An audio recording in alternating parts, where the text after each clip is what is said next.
नमस्कार, ओम शांति।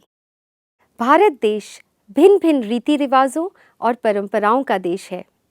उसी में एक बहुत सुंदर परंपरा पितृपक्ष में पूर्वजों के लिए श्राद्ध की परंपरा है। आइए उसके आध्यात्मिक रहस्य को जानते हैं। आज हमारे साथ ब्रह्म कुमारी संस्था से ब्रह्म कुमारी राजयोगिनी उषा दीदी जी हमारे साथ हैं। उनसे ये रहस्यों के बारे में हम जानेंगे। स्वागत करते हैं दीदी का और जानेंगे श्राद्ध का आध्यात्मिक रहस्य। दीदी, शुरुआत करते हैं प्रश्नों की। पहला प्रश्न जो मैं जानना चाहती हूँ दीदी, जो हम सब जानना चाहते हैं कि श्राद्ध तो हम मनाते हैं, हम अपने पूर्वजों को बहुत प्यार से उन दिनों पे याद करते हैं और बहुत सारी रस्में निभाते हैं, लेकिन पहला तो यही समझना चाहिए कि श्राद्ध का आध्यात्मिक मीनिंग क्या है, रहस्य क्या है, उस वर्ड का मतलब क्या है। ऐसे हैं कि श्राद्ध जब कहते हैं तो श्राद्ध शब्द श्रद्धा से आया है। अच्छा। और जब श्रद्धा से हम कोई भी कार्य करते हैं जी। तो वो फेथ कहो, वो डिवोशन कहो, वो जैसे पहुंचता है, वो वाइब्रेशंस जो है वो वाइब्रेशंस फैलता है, प्रकंपित होता है। तो श्रद्धा से जब हम अपने पूर्वजों को याद करते हैं, अर्थात अपने शुद्ध संकल्पों की श्रद्धांजलि जी अर्पित करते हैं, अच्छा, वहां से ये श्राद्ध शब्द निकला है।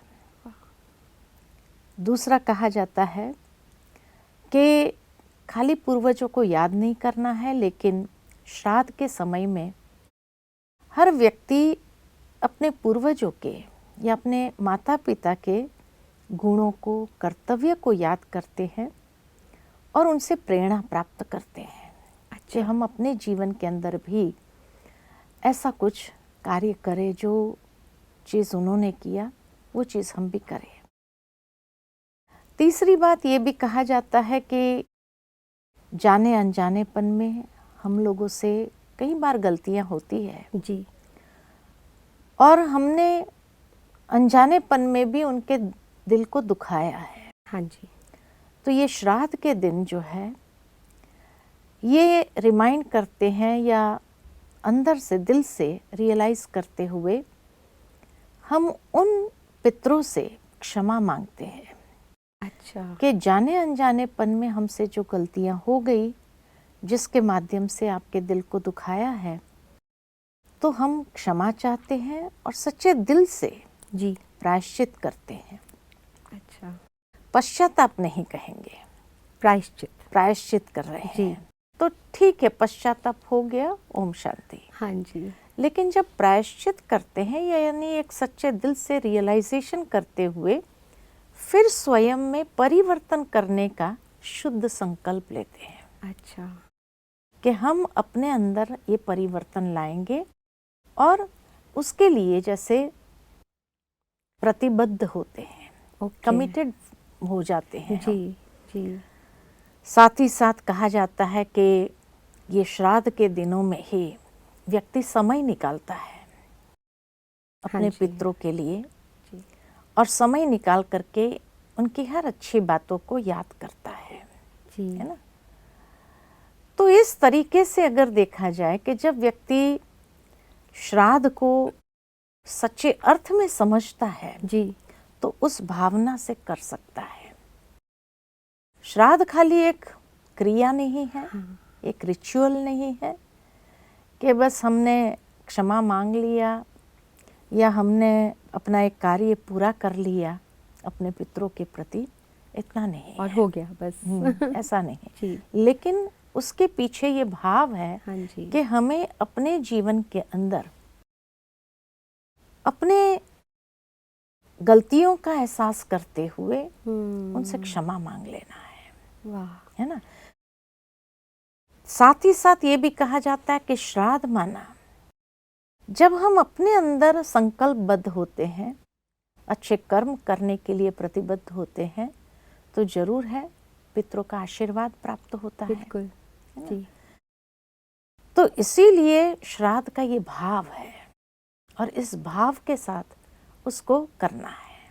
बहुत सुंदर दीदी, बहुत ही सुंदर तरीके से आपने हमें ये रहस्य, इस शब्द में कितने रहस्य हैं ये अब हमने जाना है।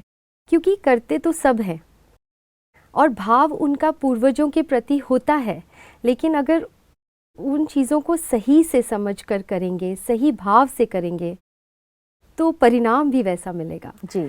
तो आपने बहुत सुंदर तरीके से हमें उस शब्द का मतलब समझा दिया कि श्रद्धा, और दूसरा पश्चाताप और प्रायश्चित में डिफरेंस बताया कि पश्चाताप मतलब फिर हम रिस्पॉन्सिबिलिटी नहीं लेंगे अपने आप को परिवर्तन करने की, प्रायश्चित करेंगे तब हम परिवर्तन भी कर पाएंगे। बहुत बहुत सुंदर तरीके से दीदी आपने समझाया। अब ये जानना चाहेंगे कि श्राद्ध के जो दिन हैं दीदी, वो गणेश चतुर्थी के बाद और नवरात्रों से पहले आता है, मतलब उनके बीच में, गणेश चतुर्थी और नवरात्रों के बीच में ये आते हैं, ये जो 15 दिन 16 दिन। तो ये दीदी यही समय क्यों?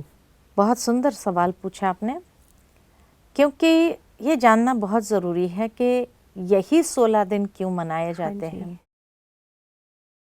जिस तरीके से मैंने समझा है कि गणेश चतुर्थी के बाद जी, क्योंकि गणेश जी का जो अपने माता पिता के प्रति एक इतना आदर भाव था जी, इतना सम्मान का भाव था, और हमेशा दिखाए गए हैं कि गणेश जी बहुत आज्ञाकारी थे। हाँ जी, चाहे उन्हें अपने सर भी कटाना पड़ा, लेकिन माँ की आज्ञा जो थी उस आज्ञा को उसने टाला नहीं। जी, तो गणेश चतुर्थी से हमें गणेश जी से ये प्रेरणा प्राप्त करनी है जी, कि हमेशा माता पिता का सम्मान करना, माता पिता के आज्ञाकारी बनना।